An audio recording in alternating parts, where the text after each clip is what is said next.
अभी क्या हुआ, अब बैटल ऑफ प्लासी भी हो गया, बक्सर भी हो गया, ठीक है। अब ब्रिटिश के अंदर क्या आ गया, बंगाल आ गया। अब उनका जो मेन फोकस था कौन सा था, मैसूर। कौन सा था, अब मैसूर में फोकस करेंगे। देख, बंगाल के बाद उनका कहाँ फोकस आ गया, मैसूर और टेरिटरी हथियार में। अब वो था मैसूर में, जो रूल कौन कर रहा था, हैदर अली।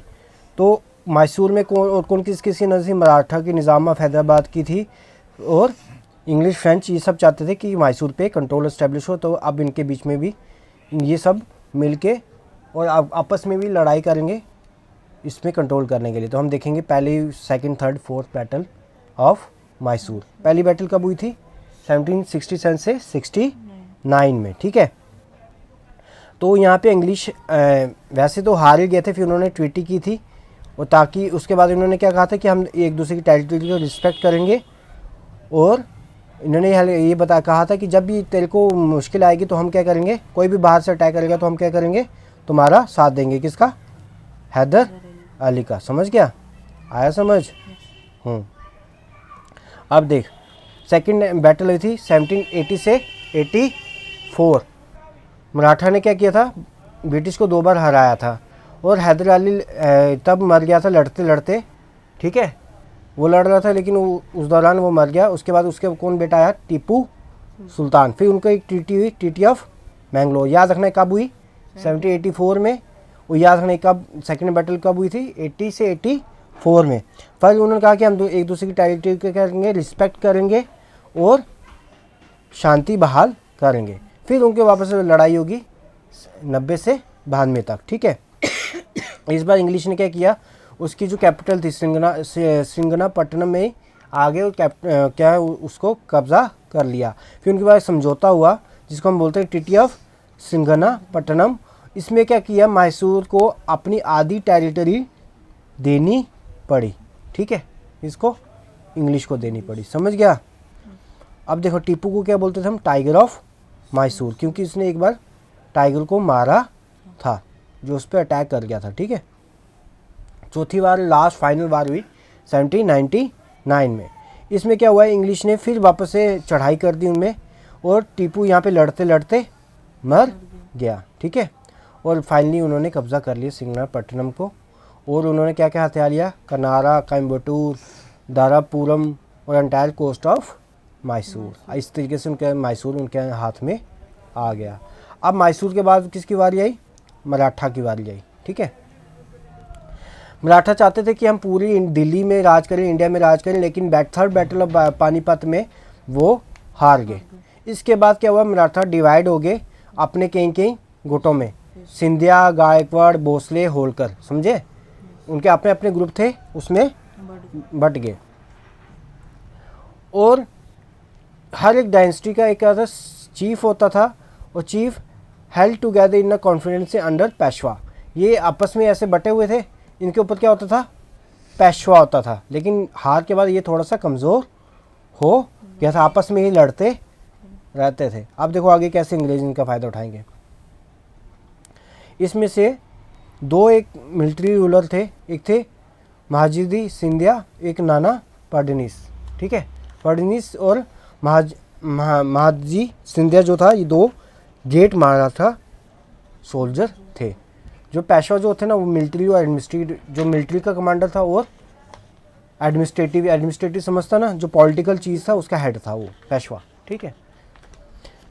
अच्छा, ब्रिटिश को पता था कि ये काफ़ी ज़्यादा स्ट्रॉन्ग है, इसलिए वो क्या वो सोचे थे कि जब इनके बीच में फूट होगी ना, जब इनके बीच में डिफेंसेस होगी, तब हम जाके मराठा को हथियाने की कोशिश करेंगे। आई भी फूट, देखो क्या हुआ। देखो, अब किसी की गद्दी में, मराठा की गद्दी में बैठने के लिए रघुनाथ रॉय ने इंग्लिश के साथ हाथ क्या कर लिया, ज्वाइन कर लिया, ताकि वो गद्दी में बैठे। आपस में इनकी लड़ाइयाँ हो रही थी। 1775 से 82 तक पहला मराठावाद कब हुई थी, 1775 से 82। लेकिन जब रघुनाथ राव चाहा था कि मैं बन जाऊं पेशवा, लेकिन बाकी जो मराठा थे वो अपोज कर रहे थे। इस वजह से जब उसने अंग्रेज़ों के साथ हाथ मिलाया तो लड़ाई होगी। उसके बाद ट्रीटी ऑफ सालबाई हुई, वही कहा कि हम एक दूसरे की टेरिटरी को रिस्पेक्ट करेंगे। अब दूसरी जब वार हुई कब हुई, 1803 से लेके 1806 तक, तो ब्रिटिश ने तब किस पे कंट्रोल कर लिया था? पूना पे, ठीक है। और वो कहाँ पे थे? मैसूर में बैठे हुए थे, हैदराबाद में भी थे और लखनऊ में भी थे। British are supported by Bajirao and defeated Daulat Rao Scindia. जब वापस इनमें लड़ाई हुई किसके बीच में? बाजीराव में और दौलत राव सिंधिया और जयवंत राव के बीच में लड़ाई हो गई। ऐसी बाजीराव ने दौलत राव सिंधिया का एक भाई मार लिया था, तो इनके बीच में लड़ाई हुई। अंग्रेज़ ने इसका साथ दिया और ये जीत गया। इसके नाम पे उसको क्या मिल गया? उड़ीसा और नॉर्थ और यमुना, जो यमुना थी उसका नॉर्थ वाला एरिया इसके अंडर आ गया, इंक्लूडिंग आगरा और दिल्ली। समझ गया? अब तीसरी वापस लड़ाई होती है इनके आपस में, थर्ड बैटल ऑफ मराठा 1887 से 1801। अब इन्होंने सोचा कि हम सब मिल जाते हैं, लड़ के क्या फ़ायदा, अब लड़ते हैं इसके साथ अंग्रेज़ का एक साथ। Bajirao, Daulat Rao Scindia, Appa Sahib of Nagpur, Malhar Rao of Holkar second, ये सब ने मिलकर लड़ाई की, लेकिन ये बहुत बुरी तरीके से हार गए। पूना को किसके साथ मिला दिया गया? बॉम्बे के साथ मिला दिया गया। Territory south of Vindhyas, Vindhyas समझता ना, ये इंडिया का मैप है, ठीक है। ये यहाँ पे तापी रिवर है, ये विंध्यास है, ठीक है ना, ये विंध्यास है। तो ये वाला एरिया भी इनके हाथ में आ गया। आया समझ? हाँ। बाजीराव सेंट टू बिथूर और उसको पेंशन देने लगे। अब तुम राजा नहीं हो, हम तुम्हें पेंशन देंगे, उसी में जियो। समझ गए? अब ये देखो, ये कौन सा टाइम है? टाइम दिया होगा 1857 में। ये क्या था? ब्रिटिश के हाथ में नहीं था, सिर्फ ये येलो वाला हाथ में था। देखो बक्सर आस्ता आस्ता ब्रिटिश के हाथ में आने लगा, ठीक है, 1840 तक। समझ गए? अब देखो यहाँ पे, सॉरी, ये 1857 का है, ये 1797 का, ठीक है। अंग्रेज़ों के हाथ में इतना था, 57 में कितना आ गया? ये आ गया सारा, ठीक है। मैसूर को भी हरा दिया उन्होंने, ठीक है। उसके बाद मराठा को भी हरा दिया था, तो ये भी चीज़ें आ गई उनके अंदर। हैदराबाद भी उनके क्या बन गया था? सबऑर्डिनेट बन गया था। समझ गए?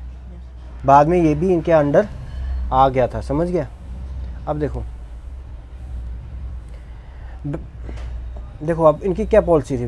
पॉलिसी ऑफ पैरामाउंटेसी, हम ही सुप्रीम है, हमसे ऊपर कोई नहीं है, ये अंग्रेज़ों का कहना था, ठीक है। लॉर्ड हेस्टिंग था governor general of India. Governor general जैसे मतलब प्रेसिडेंट है ना, वैसे गवर्नर जनरल था लॉर्ड हेस्टिंग। उसने क्या पॉलिसी स्टार्ट की? पॉलिसी ऑफ पैरामाउंटेसी, मतलब कि कंपनी सबसे ज़्यादा सुप्रीम है, उससे ऊपर कोई भी नहीं है, सभी स्टेट उसके नीचे हैं। वो किसी भी इंडियन किंगडम को, इंडियन राज्य को वो किसी भी क्या कर सकता है? हथियार सकता है अपने इंटरेस्ट को बचाने के, यानी अगर उसके खिलाफ कुछ होता है वो उस स्टेट को हरा देगा। इसका किसने विरोध किया? रानी चिन्नमा ऑफ कित्तूर ने इसका अपोज किया और लड़ी इसके साथ। बाद में इसको अरेस्ट कर दिया 1824 में, और 1829 में प्रिजन में ही मर गई, ठीक है। इसके बाद इसी का जो चौकीदार था संगोली इन कित्तूर, उसने इसके साथ अंग्रेज़ों से लड़ाई लड़ी। बाद में इसको भी रायना को हरा, मतलब रायना था जिसने लड़ा था, बाद में उसका चौकीदार था, उसको भी बाद में फांसी दे दी 1830 में। तो इसमें क्या देखा हमने? मैसूर के साथ वार 4 बार उससे लड़ा, उसको लास्ट में अपने अंडर ले लिया। उसे मराठा के साथ लड़ा 3 बार, उसको भी अंडर ले लिया अपने, ठीक है।